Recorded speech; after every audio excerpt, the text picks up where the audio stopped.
At the inheritance distribution, my brother seized it all, flaunting his victory with a smirk. But I smiled knowingly. Dad, don't you know the real legacy was always mine? The room was silent except for the subtle ticking of the antique clock on the wall. Sunlight poured through the heavy curtains, casting golden stripes over the polished wooden floor. I sat there, feeling a mix of grief and anticipation, waiting for the lawyer to begin reading my father's will. My father had always been a man of quiet power, successful, mysterious, and impossibly clever. And now, the moment of truth had come. James, my older brother, had been preparing for this day for as long as I could remember. He had always believed that the world was a game of speed and force, that whoever reached first would always win. I, on the other hand, had learned my father's lessons quietly, in the shadows, observing, understanding, waiting. The lawyer cleared his throat. "Everything goes to James," he announced. James grinned, a smirk of triumph spreading across his face like wildfire. He looked at me, eyes gleaming with the arrogance only an older brother could muster, and whispered, "Better luck next time." I smiled. Inside, I knew something he didn't. After the formalities, James strutted around the house, calling his friends, showing off the inheritance as if it were a trophy. Cars, houses, accounts, investments, he had claimed it all. Everyone around him celebrated, praising his victory, while I quietly excused myself and slipped into my father's study, a place James had never entered without fear or hesitation. The study smelled of old books and sandalwood. Hidden behind a row of dusty volumes, I found a small, unassuming chest. Inside were documents, letters, and plans that my father had meticulously prepared over decades. The real inheritance wasn't money, it was knowledge, strategy, and secrets that could shape empires. For months, I immersed myself in the documents. I learned the hidden structures of the family businesses, secret accounts, and legal maneuvers that could protect or destroy fortunes. James thought he had won, but he didn't even realize he had been playing my father's game, not mine. Slowly, I began to act. I quietly intervened in key business deals, guided investments, and corrected hidden mistakes no one else could see. By the time James noticed, the empire that once seemed his was subtly shifting under my control. I didn't need to confront him. The results spoke for themselves. Companies he thought he owned started thriving beyond his imagination. Legal loopholes my father had prepared allowed me to gain control quietly. And every time James tried to flaunt his power, he unknowingly walked into traps I had prepared months in advance. One evening, he confronted me, anger and confusion mixed on his face. How did you do this? I had it all." I just smiled, recalling all the lessons my father had taught me. "Dad, don't you know the real legacy was always mine?" I said softly. James never understood. To him, inheritance was wealth, possession, a trophy to show the world. To me, inheritance was wisdom, patience, and knowing when to act. And in that silent room, filled with the legacy of a man who had understood the world better than any of us, I realized the truth: the greatest inheritance is never what is claimed with a loud voice. It is what is quietly earned, nurtured, and understood. And that day, I inherited more than any money could ever give. I inherited the real power. After that day, life changed, but not in the way anyone expected. James continued his ostentatious displays of victory.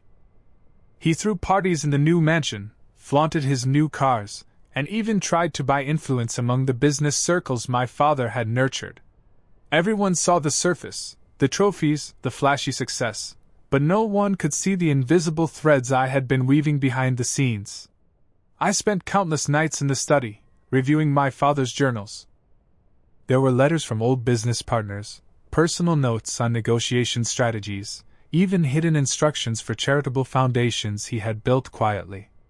Every detail revealed a part of my father's vision that James had never cared to notice. I realized that while James had claimed the inheritance, he had inherited only what was visible. The real power, the true legacy, had always been intangible. Then came the turning point. One of the family companies, one that James had assumed was securely under his control, began struggling unexpectedly. Unbeknownst to him, he had been neglecting critical aspects of management that I had learned from my father's hidden notes. Using subtle moves, changing a contract here, guiding a minor decision there, I turned the crisis around overnight. Profits soared, investors were thrilled, and James had no clue who was behind it. The satisfaction wasn't in seeing him confused or embarrassed. It was in knowing that the lesson my father had taught me was finally proving itself. Wisdom outlasts arrogance. Patience outweighs impulsiveness. Knowledge is far more valuable than what is visible to the world. Months passed, and I expanded my quiet influence. I didn't announce my control. I simply moved strategically. The media, always eager for drama, celebrated James as the self-made winner. But every board meeting, every critical decision, every profitable turnaround was guided by me. Slowly, he was becoming a puppet in the very empire he thought he dominated. The ultimate moment of triumph came when James tried to cut me out of a major deal, assuming I had no real authority. I let him proceed, quietly setting safeguards my father had documented decades ago. The deal collapsed spectacularly for him, while I quietly stepped in and secured everything. His allies began looking to me for guidance, unknowingly switching allegiance. Finally, one quiet evening, he confronted me in the study, the same room where I had discovered the hidden inheritance. "I don't understand. How are you always one step ahead?" His voice was a mixture of frustration and desperation. I leaned back in the chair, looking around at the shelves filled with my father's wisdom, and whispered, "Dad, don't you know the real legacy was always mine?" He stormed out, defeated not by money, but by knowledge and foresight he never had. And in that moment, I realized something even more profound.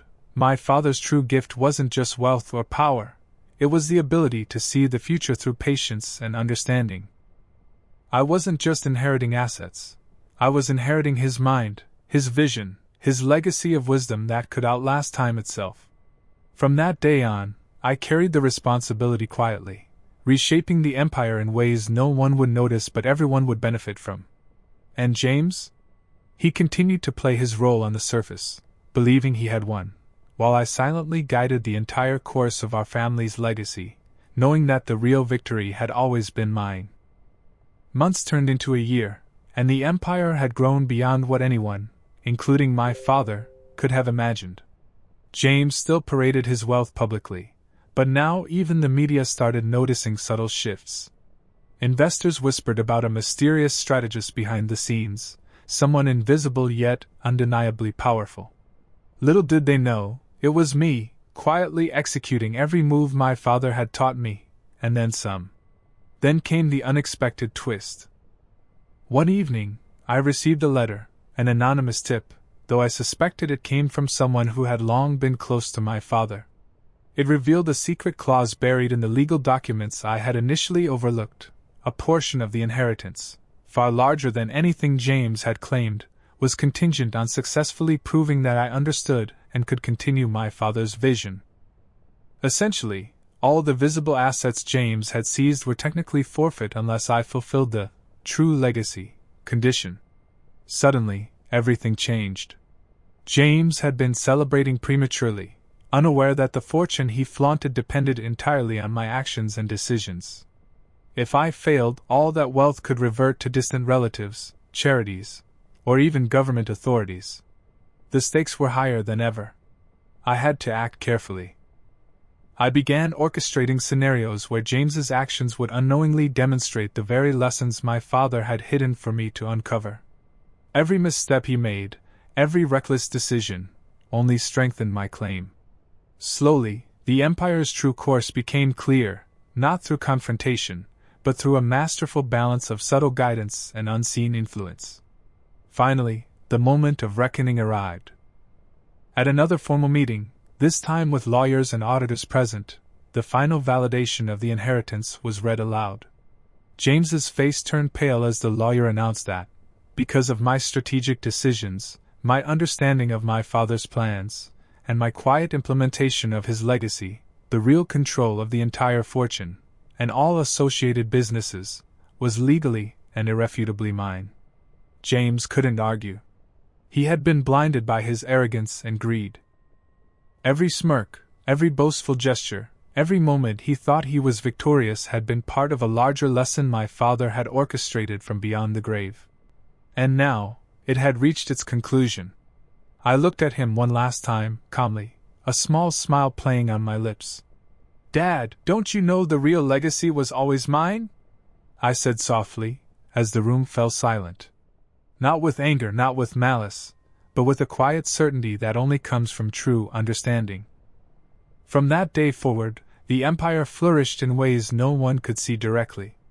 Charities thrived, businesses prospered, and families affected by our ventures quietly benefited, all because the real legacy had never been about money. It was about vision, patience, wisdom, and the courage to wait for the right moment. And in that quiet triumph, I realized that some victories are never loud, never visible. They are lived, quietly, and felt for generations. And James?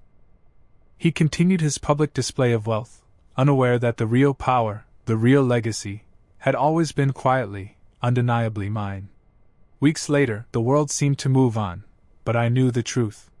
The empire, the wealth, the power, it was all mine, quietly, strategically, and without a single public showdown. But my father's lessons weren't just about business.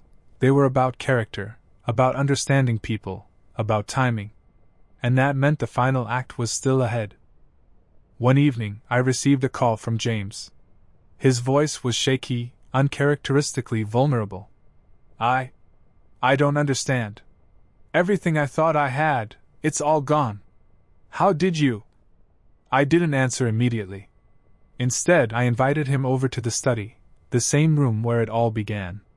The walls were lined with my father's old books, letters, and journals, the faint smell of sandalwood still lingering. I motioned for him to sit. "James," I said calmly, "you never really understood the legacy. You thought it was about seizing, showing off, claiming victories. But true inheritance, true legacy, is about patience, knowledge, and foresight. My father knew you wouldn't see it until you lost it." He stared, incredulous. "Are you gloating?" I shook my head. "No. I'm showing you the truth. All this," I gestured around the study, "was never about wealth alone. It was about who could understand it, who could carry it forward wisely. That's why I smiled that day. I knew the real legacy was always mine. And now, you can finally see it too." James sank into the chair, silent for what felt like hours. And in that moment, I realized something else. Victory isn't just about winning, it's about understanding the game so thoroughly that even the supposed winner cannot grasp it. I leaned back, letting the silence hang in the room. Outside, the world saw James as the flamboyant heir, the man who had claimed the fortune. But the truth, the real story, was invisible, untouchable, untold. That was the beauty of my inheritance. And for the first time in years, I felt a strange peace. Because in the end, the crown my father left behind wasn't meant for the loudest, the fastest, or the boldest. It was meant for the one who understood, the one who waited, and the one who knew the difference between fleeting triumph and eternal legacy. And as James finally looked at me, a flicker of understanding crossing his eyes, I whispered one last time, almost to myself, "Dad, you were right. The real legacy, it was always mine." The room remained silent, the clock ticking on, marking not just the passage of time, but the moment when true inheritance revealed itself, not in coins or papers, but in wisdom, patience, and a quiet victory that would last generations. The weeks following my legal victory over James were some of the most surreal in my life. On the surface, everything seemed unchanged. James still drove his flashy cars, still hosted extravagant parties in the new mansion, still flaunted the life of the winner.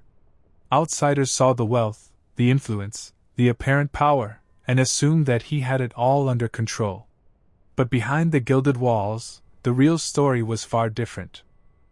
I had taken the reins of the empire quietly, like a shadow moving through a labyrinth, orchestrating every detail with precision that even James could never imagine.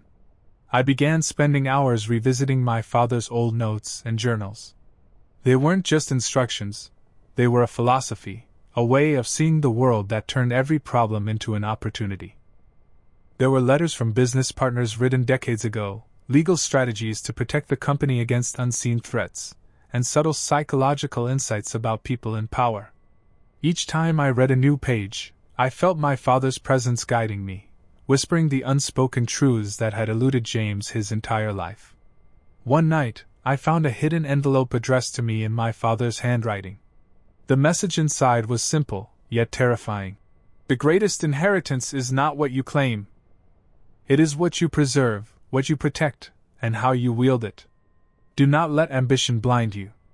I stared at the words for hours, feeling the weight of responsibility settle over me like a cloak. This inheritance was not just wealth, it was a legacy that could shape lives, families, even nations.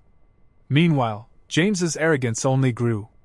He believed that by flaunting his power and spending the fortune recklessly, he could somehow solidify his claim. He underestimated the subtle influence I had established. I had quietly positioned myself in every critical corner of the empire. Hidden boards, secret accounts, confidential legal agreements. Every time James thought he was making an independent move, I was already 3 steps ahead, anticipating consequences, mitigating risks, and ensuring that the ultimate victory remained with me. Then came the moment that tested everything. A massive investment deal threatened to unravel a major part of the empire. James, blind with overconfidence, decided to handle it himself, ignoring warnings that I had left in place under the guise of routine documentation. The situation escalated quickly. Investors panicked. Rumors spread. It seemed that the empire might be destabilized under James's impulsive decisions. But I didn't panic. I stepped in quietly, contacting stakeholders under the radar, leveraging my father's hidden contracts, and implementing strategies that James couldn't even understand. By the next morning, the deal was salvaged. Profits soared beyond expectations, and investors were ecstatic. James had no idea what had happened. He assumed luck had been on his side. But in reality, the empire had been steered by my hands the entire time. The psychological effect on James began to show. He started asking for advice, unknowingly consulting me while believing he was in control. Every time he sought guidance, I gave subtle suggestions that reinforced my influence without him realizing it. Slowly, he became a puppet in the very empire he thought he had conquered. I watched this transformation silently, feeling a mix of satisfaction and melancholy. It was strange to see someone so proud reduced to a tool in my silent strategy. One evening I decided it was time for a confrontation, not of wealth, but of understanding. I invited James to the study, the very room where I had first discovered the hidden inheritance. The air smelled faintly of old books and sandalwood, and the sunlight streaming through the curtains illuminated the dust particles like tiny golden stars. He walked in, arrogant as ever, but I could see doubt flickering in his eyes. "I don't understand," he said, his voice unusually quiet. "I thought I had everything. How is it that you've been controlling everything all this time?" I smiled softly, gesturing around the room. "James, all this," I motioned to the shelves of documents, letters, and contracts, "was never about money alone. You saw the trophies, the wealth, the visible power. But true inheritance, the kind my father wanted to pass on, is wisdom, foresight, and patience. Everything I've done, every decision I've made, has been in alignment with his vision." He looked at me, speechless, slowly realizing the depth of his ignorance. "But why didn't he just tell me?" he asked, a hint of desperation in his voice. I shook my head. "Because he knew you wouldn't understand until you lost control. And that's the ultimate lesson: power without understanding is meaningless." The room fell silent. James sank into a chair, exhausted, defeated, but not in the traditional sense. This was a defeat of perception, a defeat of arrogance, a defeat that could never be measured in money. In the following months, the empire continued to flourish under my quiet guidance. charities I had quietly established began impacting lives worldwide.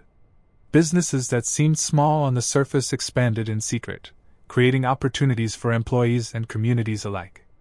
No one knew who was really behind the success, but I did. And James? He continued his ostentatious lifestyle, believing he was the victor, while I controlled the engine of the empire from the shadows. Then came the final revelation, one that would cement my father's legacy and my own. I discovered a hidden trust fund, previously unknown to both of us, containing assets far exceeding anything James had claimed. But this fund was conditional. It would only belong to the person who could demonstrate true understanding of my father's philosophy, that inheritance is not possession, but responsibility, foresight, and moral vision. James, predictably, attempted to claim it, thinking he could use wealth as leverage. But he failed. Every step he took only highlighted his ignorance of the true lesson. And when the final legal decision came, the entirety of the trust, the hidden assets, and the ultimate control of the empire were officially mine. I looked at James one last time in the study, the room where it had all begun. He was silent, defeated not by force, but by wisdom. I leaned back in my chair, the sunlight catching the edges of the old books around me, and whispered once more, almost to myself, "Dad, you were right. The real legacy, it was always mine." And in that quiet triumph, I realized the ultimate truth. True inheritance is invisible, intangible, and immeasurable. It is not counted in coins or contracts, but in understanding, patience, and the courage to act wisely when no one is watching. That is a victory the world cannot steal, and one that will echo far beyond my lifetime. Just when I thought the saga had ended, an unexpected message arrived at my desk, a letter, stamped and sealed in my father's unmistakable handwriting. My heart skipped a beat as I carefully opened it. The message was brief but chilling. "If you think you've seen the full scope of the legacy, think again. The true inheritance is not just wealth or control, it is a choice. One final test awaits. Do you have the courage to accept it?" My mind raced. What could my father have hidden that even I, with all the hidden knowledge, could not yet see? That night, I combed through every journal, every contract, every secret instruction I had discovered so far. Hours turned into dawn, yet nothing jumped out, nothing tangible, nothing obvious. It was almost as if my father was speaking from beyond the grave, daring me to think beyond what I already knew. Then, a subtle pattern emerged. A series of letters, seemingly mundane at first, contained a cipher, a hidden code pointing to a location I had never seen, an old family estate on the outskirts of the city, abandoned for decades. My pulse quickened. Could this really be the final piece of the inheritance puzzle? I arrived at the estate the next morning. The building was crumbling, the windows shattered, the garden overgrown. It looked like no one had touched it in years. But inside, in the dust-covered study, I found a safe. Carved into the wall above it were my father's words. "Only the one who sees beyond greed will find the true legacy." Hands trembling, I opened the safe, and froze. Inside was not money. Not contracts. Not business documents. It was a single journal, filled with my father's handwriting, detailing secrets of the world beyond our family, hidden charitable initiatives, investments in projects that would change communities, even plans for education and innovation that had nothing to do with wealth. It was a blueprint for creating a lasting impact, something far greater than anything James or I had imagined. And then, a smaller envelope within the journal caught my eye. It contained a note addressed to James, but not in anger, nor to punish him. Instead, it was a challenge. "James, your journey is not over. Only when you understand that true legacy is wisdom, service, and patience will you ever truly inherit. Until then, it belongs to your brother." I smiled. My father had orchestrated everything, even James's arrogance, his public victories, and my own strategic triumph, so that the final lesson could only be learned with humility and insight. In that moment, I realized the ultimate truth: inheritance is not about claiming, seizing, or flaunting. It is about vision, patience, and the courage to act for the greater good. The empire, the fortune, the businesses, they were only instruments. The real legacy, the true inheritance, was the ability to see beyond oneself, to create lasting change, and to uphold wisdom across generations. And as I closed the journal, the sunlight spilling across the dusty floor, I whispered one last time, a smile on my face. Dad, the real legacy was always mine. And now, I understand what it truly means to inherit. Outside, the wind rustled through the overgrown garden, carrying with it a sense of finality, yet also a promise. This was not the end. It was only the beginning of a legacy that would outlast all of us. And James? He would one day understand, but only when he was ready. Until then, the quiet, invisible power remained in my hands. The true inheritance had revealed itself, not in wealth, not in power, but in wisdom, patience, and the courage to shape the world quietly, profoundly, and forever.